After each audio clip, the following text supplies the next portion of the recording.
ನಾನು ಪಕ್ಷದ ವಿರುದ್ಧ ಕಾಂಗ್ರೆಸ್ ಪಕ್ಷಕ್ಕೆ ಮುಸ್ಲಿಂ ಅಭ್ಯರ್ಥಿ ಆಯ್ಕೆ ಆದ್ರೆ ಆ ವ್ಯಕ್ತಿಯ ಪರವಾಗಿ ಪ್ರಚಾರ ಮಾಡುವುದರ ಜೊತೆಗೆ ಆರ್ಥಿಕವಾಗಿ ನನ್ನ ಕೈಲಾದಷ್ಟು ಸಹಾಯ ಮಾಡಲಿಕ್ಕೆ ಸಿದ್ಧ ಇದ್ದೀನಿ ಅಂತ ಘಂಟಾಘೋಷವಾಗಿ ಬಹಿರಂಗವಾಗಿ ನಾನು ಹೇಳ್ತೀನಿ. मेरे दिल से बोल रहे हैं, इसमें कभी पॉलिटिक्स भी नहीं, सियासत भी नहीं, ये होने का मामला आया तब एक ही जगह यहाँ से इनकलाब शुरू होगा। कब? इसी इलेक्शन में इनकलाब शुरू होगा।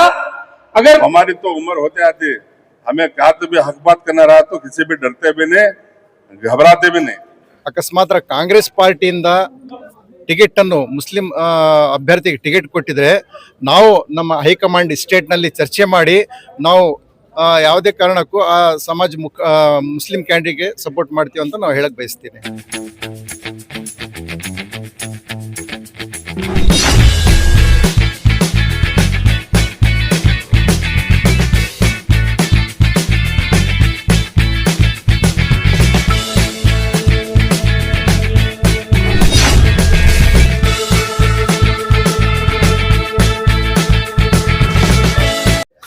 ದಾವಣಗೆರೆ ಜಿಲ್ಲಾ ಮುಸ್ಲಿಮ್ಸ್ ಯುವ ವೇದಿಕೆ ವತಿಯಿಂದ ತಾವು ಇಲ್ಲಿ ಒಂದು ಕಾರ್ಯಕ್ರಮವನ್ನು ಹಮ್ಮಿಕೊಂಡಿದ್ರಿ. ಇದರ ಉದ್ದೇಶ ಏನು ಸರ್? ಇದರ ಉದ್ದೇಶ SIR ವಿಚಾರವಾಗಿ ಅವರು ಸಭೆ ಕರೆದಿದ್ರು. ಆ ಒಂದು SIR ಅಂತ ಹೇಳಿದ್ರೆ ನಮ್ಮ ಬಿಹಾರ್, ತಮಿಳುನಾಡು ಅಲ್ಲೆಲ್ಲ ಓಟು 60 ಲಕ್ಷ 50 ಲಕ್ಷ ಓಟ್ ಹೋಗಿದ್ದಾವಂತ ಗೊತ್ತಾದ ಮೇಲೆ ನಾವು ಸ್ವಲ್ಪ ಹುಷಾರಿಯಾಗಿ ಎಲ್ಲ ಡಾಕ್ಯುಮೆಂಟ್ಗಳು ಸರಿ ಮಾಡ್ಸೋಕ್ಕೆ ಎಲ್ಲ ಸಮಾಜ ಬಾಂಧವರು ಯುವಕರು ಎಲ್ಲರೂ ಸೇರ್ಕೊಂಡು ಆ ಕಡೆ ಜಾಗೃತಿಯನ್ನು ಮೂಡಿಸೋಕ್ಕೋಸ್ಕರ ಇವತ್ತಿನ ಸಭೆ ಕರೆದಿದ್ರು. ಅದಕ್ಕೆ ನಾವೆಲ್ಲರೂ ಒಗ್ಗಟ್ಟಾಗಿ ಸೇರಿ ಇಲ್ಲಿ ಬಂದಿದ್ದೀವಿ. ಇದರ ಜೊತೆಗೆ ಈ ಜಾಗೃತಿ ಮೂಡಿಸುವ ಕಾರ್ಯಕ್ರಮ ಜೊತೆಗೆ ಇಲ್ಲಿ ರಾಜಕೀಯ ವಿಷಯನೂ ಸಹ ಇಲ್ಲಿ ಮಾತಾಡಿದ್ರಿ ಸರ್. ಇದರ ಉದ್ದೇಶ ಏನು? ಓಟ್ ಅಂದ್ರೇನೆ ರಾಜಕೀಯ. ಅದು ಓಟ್ ಇದ್ದಿದ್ದಕ್ಕೆ ಮತ್ತೆ ರಾಜಕೀಯ ಬರೋದು.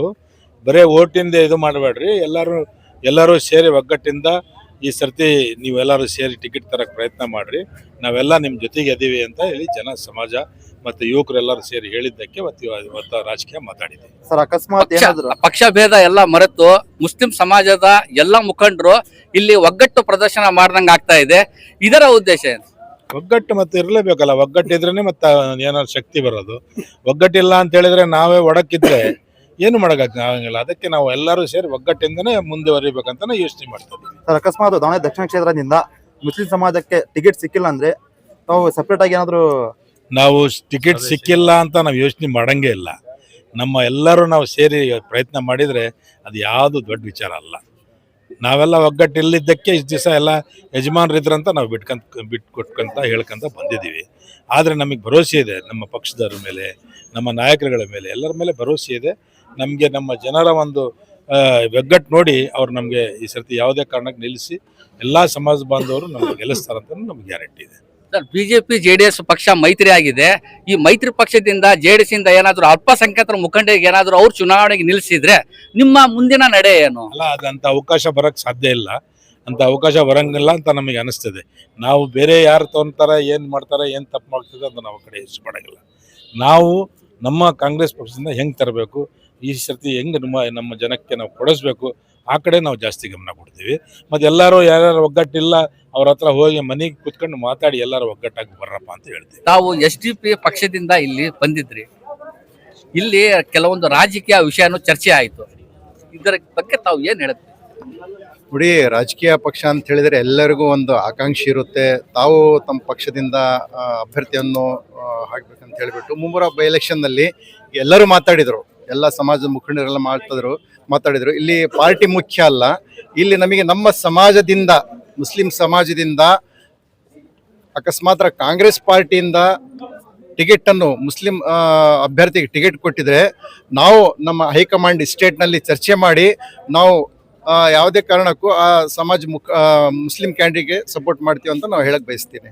ಅಲ್ಲ, ಅಕಸ್ಮಾತ್ ಇವ್ರು ಕಾಂಗ್ರೆಸ್ ಪಕ್ಷದವ್ರು ಏನಾದ್ರು ಟಿಕೆಟ್ ಕೊಟ್ಟಿಲ್ಲ ಅಂದ್ರೆ ನಿಮ್ಮ SDP ಪಕ್ಷದಿಂದ ಏನ್ ಮಾಡ್ತೀರಿ? ಅಕಸ್ಮಾತ್ ಕಾಂಗ್ರೆಸ್ ಪಕ್ಷದಿಂದ ಮುಸಲ್ಮಾನರಿಗೆ ಟಿಕೆಟ್ ಕೊಟ್ಟಿಲ್ಲಪ್ಪ ಅಂತ ಹೇಳಿದ್ರೆ ನಮ್ಮ ಪಕ್ಷದಿಂದ ಸ್ಪರ್ಧೆ ಖಚಿತ, ನಾವು ಸ್ಪರ್ಧೆ ಮಾಡೇ ಮಾಡ್ತೀವಿ. ಯಾಕಂತ ಹೇಳಿದ್ರೆ ನಾ ಇನ್ನೊಂದು ಮಾತು ಹೇಳಕ್ ಬಯಸ್ತೀನಿ, ಅಕಸ್ಮಾತ್ ಮುಸಲ್ಮಾನರಿಗೆ ಕಾಂಗ್ರೆಸ್ ಪಕ್ಷದಿಂದ ಟಿಕೆಟ್ ಮುಸಲ್ಮಾನರಿಗೆ ಕೊಟ್ಟಿಲ್ಲಪ್ಪ ಅಂತ ಹೇಳಿದ್ರೆ ಎಲ್ಲಾ ಸಮಾಜದ ಮುಖಂಡರು SDP ಅಭ್ಯರ್ಥಿಗೆ ಸಪೋರ್ಟ್ ಮಾಡ್ಬೇಕಂತ ಕೇಳ್ಕೊಂತೀನಿ. ಇದರ ಜೊತೆಗೆ ರಾಜಕೀಯ ಚರ್ಚೆನೂ ಸಹ ಇಲ್ಲಿ ನಡೆದಿದೆ. ತಾವು ಅನ್ನ ಪಕ್ಷದವರು ಏನು ಈ ಕಾಂಗ್ರೆಸ್ ಪಕ್ಷ ಬಿಟ್ಟು ಬೇರೆ ಪಕ್ಷದ ಮುಖಂಡರು ಸಹ ತಾವು ಇಲ್ಲಿದ್ರಿ, ಇದರ ಉದ್ದೇಶವನ್ನು ತಾವು ಏನ್ ಹೇಳಕ್ ಬಯಸ್ತೀರಿ?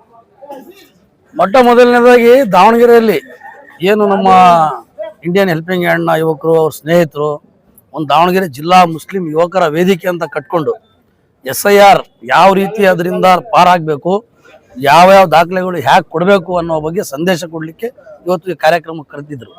ಅದರಲ್ಲಿ ಸಾಕಷ್ಟು ಜನ ಉತ್ತಮವಾಗಿ SIR ನಿಭಾಯಿಸುವ ಬಗ್ಗೆ ಜನರಿಗೆ ಸಂದೇಶ ಕೊಟ್ಟರು. ಇದೇ ಸಂದರ್ಭದಲ್ಲಿ ದಾವಣಗೆರೆ ದಕ್ಷಿಣ ವಿಧಾನಸಭಾ ಕ್ಷೇತ್ರದಲ್ಲಿ ಶಾಸಕ ಸ್ಥಾನ ಖಾಲಿಯಾಗಿರೋದ್ರಿಂದ ಈ ಒಂದು ಮುಸ್ಲಿಂ ಸಮಾಜ ಬಹಳ ದೊಡ್ಡ ಮಟ್ಟದಲ್ಲಿ ದಾವಣಗೆರೆ ದಕ್ಷಿಣ ವಿಧಾನಸಭಾ ಕ್ಷೇತ್ರದಲ್ಲಿ ಸುಮಾರು ವರ್ಷಗಳಿಂದ 1994ರಿಂದ 2023ರವರೆಗೆ ನಿರಂತರವಾಗಿ ಆ ಪಕ್ಷದಲ್ಲಿರ್ತಕ್ಕಂಥ ನಾಯಕರು ಇಲ್ಲಿ ನಮಗೆ ಅವಕಾಶ ಕೊಡಿ ಅಂತ ಕೇಳ್ಕೊಂಡು ಬರ್ತಾ ಇದ್ದಾರೆ. ಹಾಗಾಗಿ ಇವತ್ತು ತೆರವಾಗಿರುವ ಶಾಸಕ ಸ್ಥಾನಕ್ಕೆ 30 ವರ್ಷದಿಂದ ಒಂದೇ ಕುಟುಂಬದ ಸದಸ್ಯರಿಗೆ ಇಲ್ಲಿ ಗೆಲುವಿನ ಹಾದಿ ಸುಗಮ ಮಾಡಿಕೊಟ್ಟಂತಹ ಆ ಒಂದು ಕಾರ್ಯಕರ್ತರಿಗೆ, ಆ ಒಂದು ಮುಖಂಡರಿಗೆ ಒಂದು ಅವಕಾಶ ಕೊಟ್ಟರೆ ನಿಜವಾಗ್ಲೂ ಕೂಡ ಈ ಒಂದು ಕಾಂಗ್ರೆಸ್ ಪಕ್ಷದ ಏನು ಸಾಮಾಜಿಕ ಬದ್ಧತೆ, ಸಾಮಾಜಿಕ ನ್ಯಾಯ ಅಂತ ಹೇಳ್ತಾರಲ್ಲ, ಅದು ಸಾಬೀತುಪಡಿಸ್ಲಿ. ಈ ಚುನಾವಣೆಯಲ್ಲಿ ಮುಸ್ಲಿಮರಿಗೆ ಟಿಕೆಟ್ ಕೊಟ್ಟು ಅವರ ಸಾಮಾಜಿಕ ನ್ಯಾಯ ಸಾಬೀತುಪಡಿಸ್ಲಿ. 30 ವರ್ಷದಿಂದ ದುಡಿದಂಥ ಸಮಾಜ ಅವರಿಗೆ ಒಂದು ಅವಕಾಶ ಕೊಡಲಿ ಅನ್ನೋದು ನಮ್ಮ ಒಕ್ಕರಿನ ಕೂಗಿತ್ತು, ಸಮಾಜದ ಕೂಗು. ನಾನು ಜಾತ್ಯತೀತ ಜನತಾದಳ ಪಕ್ಷದಲ್ಲಿ ಕಾರ್ಯಕರ್ತನಾಗಿ, ಮುಖಂಡನಾಗಿ, ಅಭ್ಯರ್ಥಿಯಾಗಿ ಕೆಲಸ ಮಾಡಿದರೂ ಸಹ ಈ ಸಮಾಜಕ್ಕೆ ಸಾಮಾಜಿಕ ನ್ಯಾಯ ಸಿಗೋದಾದ್ರೆ, ಕಾಂಗ್ರೆಸ್ ಪಕ್ಷದಿಂದ ಮುಸ್ಲಿಂ ಅಭ್ಯರ್ಥಿಗೆ ಅವಕಾಶ ಕೊಡೋದಾದ್ರೆ ನಾನು ಕೂಡ ಅಭ್ಯರ್ಥಿಗೆ ಬೆಂಬಲವಾಗಿ ನಿಲ್ತೀನಿ ಅಂತ ಈ ಸಂದರ್ಭದಲ್ಲಿ ಘೋಷಣೆ ಮಾಡಿದ್ದೀನಿ. ಸರ್, ಮಾತೇ ಮುತ್ತು. ನೀವು ಹೇಳ್ತಾರದ ಮಾತು ಎಲ್ಲರೂ ಗಮನಿಸ್ತಾ ಇದ್ದಾರೆ. JDS BJP ಪಕ್ಷ ಮೈತ್ರಿ ಆಗಿದೆ. ಇವರು ಕಾಂಗ್ರೆಸ್ ಪಕ್ಷದಲ್ಲಿ ಏನಾದ್ರು ಅಲ್ಪಸಂಖ್ಯಾತರ ಮುಸ್ಲಿಮ್ಸ್ ಮೈನಾರಿಟಿಗೆ ಏನಾದ್ರು ಟಿಕೆಟ್ ಕೊಟ್ರೆ ಅವರು BJP JDS ಸೇರಿ ರಣತಂತ್ರವನ್ನ ಹೂಡಿ ನಿಮಗೆ ಅಲ್ಪಸಂಖ್ಯಾತರ ಇದ್ರದ ಅಡಿಯಲ್ಲಿ ನಿಮಗೇನಾದ್ರೂ ಟಿಕೆಟ್ ಕೊಟ್ರೆ ಆವಾಗ ನಿಮ್ಮ ಮುಂದಿನ ನಡೆ ಏನು? ರಾಜಕೀಯದಲ್ಲಿ ಯಾರು ಶಾಶ್ವತ ಶತ್ರುಗಳಲ್ಲ, ಯಾರು ಶಾಶ್ವತ ಮಿತ್ರರಲ್ಲ. ಯಾವೊಬ್ಬ ವ್ಯಕ್ತಿ ತನ್ನ ಸಮಾಜದಲ್ಲಿ ಹುಟ್ಟಿರ್ತಾನಲ್ಲ, ಅವನಿಗೆ ಸಮಾಜ ಮುಖ್ಯ ಅಂತ ಹೇಳಿ ಯಾರು ಅರ್ಥ ಮಾಡ್ಕೊಳ್ತಾನಲ್ಲ, ಅವನು ನಿಜವಾದ ಸಮಾಜದ ವ್ಯಕ್ತಿ ಅಂತ ನಾನು ಈ ಸಂದರ್ಭದಲ್ಲಿ ಹೇಳ್ತೀನಿ. ನನಗೆ ಸಮಾಜ ಮೊದಲು, ಪಕ್ಷ ನಂತರ. ಎಲ್ಲ ರಾಜಕೀಯ ಪಕ್ಷಗಳಲ್ಲಿ ತಂತ್ರ, ಕುತಂತ್ರ, ಪ್ರತಿತಂತ್ರ ಇದ್ದೇ ಇರುತ್ತೆ. ಅದು ಅವರವರ ರಾಜಕೀಯ ಮುಖಂಡರು, ಅವರವರ ರಾಜಕೀಯ ನಡೆ, ಚಾಣಾಕ್ಷತನ ಅವ್ರು ನೋಡ್ಕೋಬೇಕು. ರಾಜಕೀಯವಾಗಿ ಮಾತಾಡೋದಾದ್ರೆ ನಾನು JDS ಪಕ್ಷದಲ್ಲಿ, ಕಾಂಗ್ರೆಸ್ ಪಕ್ಷದಲ್ಲಿ ಇರ್ತಕ್ಕಂಥವರಿಗೆ ವಿರೋಧನೇ. ಸಮಾಜದ ವಿಚಾರ ಬಂದಾಗ ನಾನು ಸಮಾಜದ ಜೊತೆ, ಸಮಾಜದ ಒಬ್ಬ ಸದಸ್ಯನೇ. ವಿಶೇಷವಾಗಿ ಕೆಲವೊಂದು ರಾಜಕೀಯ ಚರ್ಚೆಗಳನ್ನು ಸಹ ಇಲ್ಲಿ ನಡೆದಿದ್ದಾವೆ. ಮುಂದಿನ ದಿನಗಳಲ್ಲಿ ಉಪಚುನಾವಣೆ ಬರುವ ಸಾಧ್ಯತೆ ಇದೆ. ಇದರಲ್ಲಿ ಈ ದಕ್ಷಿಣ ಭಾಗದ ತಾವು MCT ಗ್ರೂಪ್ ಇಂದ ಏನನ್ನ ಬಯಸ್ತೀರಿ? ಇವತ್ತು ಬಹಳ ಖುಷಿಯ ದಿನ. ಯಾಕಂದ್ರೆ ಇವತ್ತು ಕೆಲವು ಯುವಕರು ಹಾಗೂ ಮುಖಂಡರೆಲ್ಲ ಸೇರಿ SIR ಬಗ್ಗೆ ಮಾತಾಡ್ಬೇಕಂತೆಲ್ಲ ಬಂದಾಗ ಬಹಳಷ್ಟು ಯುವಕರು ಈ ಸಲ ನಮ್ಮ ಕಾಂಗ್ರೆಸ್ ಪಕ್ಷದಿಂದ ಅಲ್ಪಸಂಖ್ಯಾತರಿಗೆ ಟಿಕೆಟ್ ಕೊಟ್ಟು ಬರ್ಬೇಕಂತ ಒಂದೇ ಸಮ್ಮತ ಒತ್ತಾಯದಿಂದ ಎಲ್ಲರೂ ಹೇಳಿದಾಗ ಈ ಭಾಗದ ಎಲ್ಲ ಮುಖಂಡರು, ತಂದಿಮ್ನ ಕಮಿಟಿಯವರು ಹಾಗೂ ಎಲ್ಲ ನಮ್ಮ ಈ ಭಾಗದ ಮಹಾನಗರ ಪಾಲಿಕೆ ಸದಸ್ಯರು, ಉಲ್ಮಾಗಳೆಲ್ಲ ಸೇರಿ ಆಗ್ಲಿ ಈ ಸಲ ನಾವೆಲ್ಲ ಒಂದಾಗಿದ್ದು ಒಬ್ಬರಿಗೆ ಕೇಳೋಣ ಟಿಕೆಟ್, ನಮ್ಮ ಕಾಂಗ್ರೆಸ್ ಪಕ್ಷದಿಂದ ಕೊಟ್ಟರೆ ಎಲ್ಲರೂ ಸೇರಿ ಗೆಲ್ಸ್ಕೊಂಡು ಬರೋಂಥ ತೀರ್ಮಾನ ಮಾಡಿದ್ದೀವಿ. टिकट के मामले में उनको भी बुला को गुफ्तगू करती एक पोस्ट. अब जैसा कि यहाँ ब्लॉक कांग्रेस प्रेसिडेंट हमारे दोस्त अयूब पलान साहब है ना, इसकी जिम्मेदारी में है हम. पूरी महफिल सजी, हर मकतबे फिक्र के मुसलमान भी जमी हैं, उन्होंने भी इजहार ख्याल कर को सभाएं की स्टेटमेंट दे को मुसलमानों को हिंदी का टिकट दो कर को बोले तो हमारे दोस्त भी है ना खदा करे इसका होता. तो मेरे तरफ से गुजारिश हो, किधर को बोले तो सबसे नहीं भी अब हम ये करेंगे, सब एक वक्त छोड़ेंगे. क्या है क्या वैसे भी करने तैयार रहते हैं. हमारे अभी दोस्त भी आ गए, वो हो सकता है उनकी किस्मत में है ना, हमें क्या सबको भी आ गए ना. भाई हमारे शादी फलन में नंगी तलवार से, जफर साहब की नंगी तलवार से, अब एक तलवार महंगे बाहर आई नहीं, अब वो भी आगे हो गया.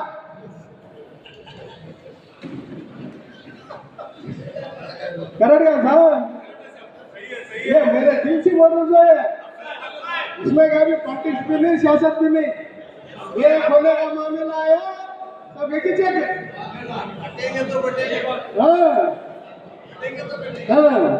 एक 2 मिनट का इंतजार करो, सभा की स्टेटमेंट लिया था, एक बड़ा प्रोग्राम करेंगे। जो ना इत्तेफाकी की बात चल रही है मौजू पर, एसआईआर का मौजू तो रहा ही, उसके साथ ही साथ जो प्रेजेंट करंट सिचुएशन है, जो असेंबली कॉन्स्टिट्यूंसी को इलेक्शन लड़ने की, मुसलमान कायद को यहाँ पर चुनने की जो बात छिड़ गई, जैसा कि अमानुल्लाह साहब ने खुलकर कहा, उस पर तबादला ख्याल करते हुए हमारे सदर मोहतरम आली जनाब दादू सेठ साहब ने जो ना इत्तेफाकी को दूर करते हुए अलल ऐलान जो दोनों की पूरे गांव में, शहरे दावनगिरा में ये बात जाहिर थी कि गुज़िश्ता इलेक्शन से लेकर आज तक, इलेक्शन खत्म होने तक भी जो सादिक पहलवान साहब, अय्यूब पहलवान साहब, उसमें मैं भी हूं, और दादू सेठ साहब की टीम, ये तो ये बड़ी ना इत्तेफाकी का मुजाहिरा है इन दोनों में करके, तो उन्होंने अपने इज़हार ख्याल में बेलोस होकर अय्यूब पहलवान साहब को और सादिक पहलवान साहब को और जब्बार साहब को सराहा। मैं मेरे दोस्त का शुक्रगुजार हूं। और रही बात जो प्रेजेंट करंट सिचुएशन के, ये मारिफत के बात हमारे आली जनाब दादू सेठ साहब बोलते सो बहुत कम मत में हमको इलम है उसका, शाल में लपट को मारते कहते ना, वैसे चीजें बहुत बड़े अंदाज में बोलते हमारे दोस्त। उसमें उनकी जो पूरी तकरीर थी उसमें यह बताया गया, बड़ी गंभीर, बड़ी संजीदगी के साथ अगर आप सोचेंगे तो वह कह रहे हैं अलल ऐलान कर यहां से इनकलाब शुरू होगा। कब? इसी इलेक्शन में इनकलाब शुरू होगा। अगर आप सही मानों में इत्तेफाक के साथ मुजाहरा करेंगे तो मेरा भी तायद है, मेरी खुली मैं तायद करता हूं कि यहाँ के लोग मुत्तहिद होकर अगर करेंगे तो हम भी आपके साथ हैं। उन्होंने 3 लोगों का नाम भी कहा, मैं किसी का नाम नहीं लूंगा, मैं भी एक एस्पिरेंट हूं इस कॉन्स्टिट्यूंसी का। इस जो दावणगेरे दक्षिणा में जो शामनूर शिवशंकरप्पा इंतकाल होने के बाद जो बहुत दिनों से ख्वाहिश है, हर एक सियासतदान को ख्वाहिश रहती है कि इस इलेक्शन में एमएलए होकर खिदमत करने का हमें मौका मिले, तो मैं अलल ऐलान कहता हूं कि आज हम मुत्तहिद होकर अगर इलेक्शन इस बार हम मुसलमान को टिकट नहीं लाए तो फिर गुलामी हमें चुकती नहीं, तो इसको ब्रेक करना है।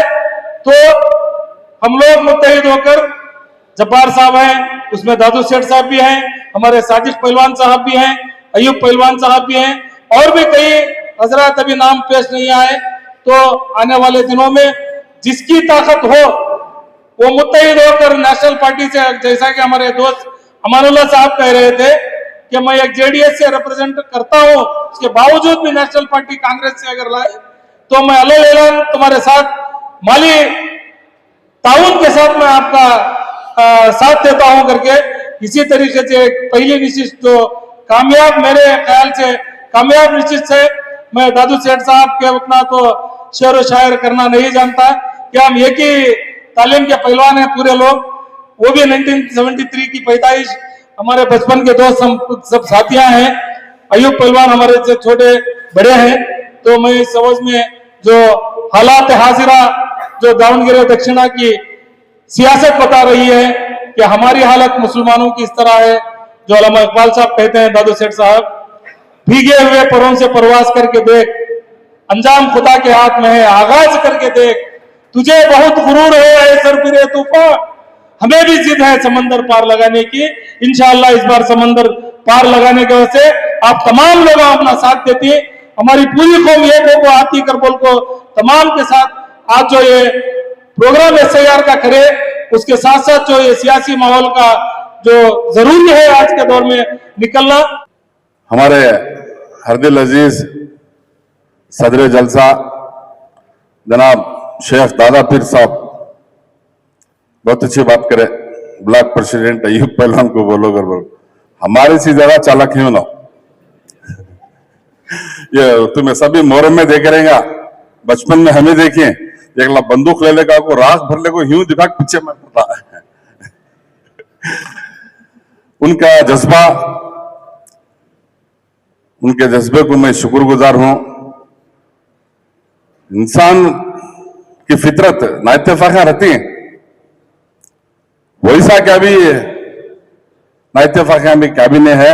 कौम के ताल्लुक से इनफिरियदी है, वो इंसान की फितरत और अता दिला में रहा तो भी है, जाहिर में भी नहीं है।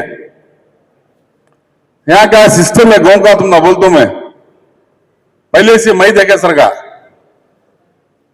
सैफुल्ला साहब की ग्रुप, जब्बार साहब की ग्रुप, सैफुल्ला साहब को नहीं होना चले जबरदस्त ने हक बोलने का, जबरदस्त ने चले सैफुल्ला साहब को हक बोलने का। क्या भी क्या सैफुल्ला साहब की एंट्री जबरदस्त मारे, जबरदस्त एंट्री सैफुल्ला साहब मारे, ये सियासत का मामला है, पावर पोजीशन। अब 3 साल के दरमियान में इलेक्शन में हमें भी हमारी टीम खड़ी थी, हमें भी हारे, हमें भी अल्लाह छोड़ को उनको मौका दिया खिदमत करने का, खामोश हो गए। 1000 जने 1000 बोले, सिर खराब कर लेने में, अल्लाह उनको मौका दिया खिदमत करने का। फिर बोल को आज जो बोले हमारे सदर साहब, हमारे दोस्त दादू साहब, हमारी से ज्यादा मंत्री के पास बहुत करीब है उन्होंने। एज ए मैं ब्लॉक प्रेसिडेंट 3 नामा भेजना, उसमें एक नाम मुसलमान का, तुम्हें किसका तय करते हो और नाम मैं भेजती हूं इंशाल्लाह।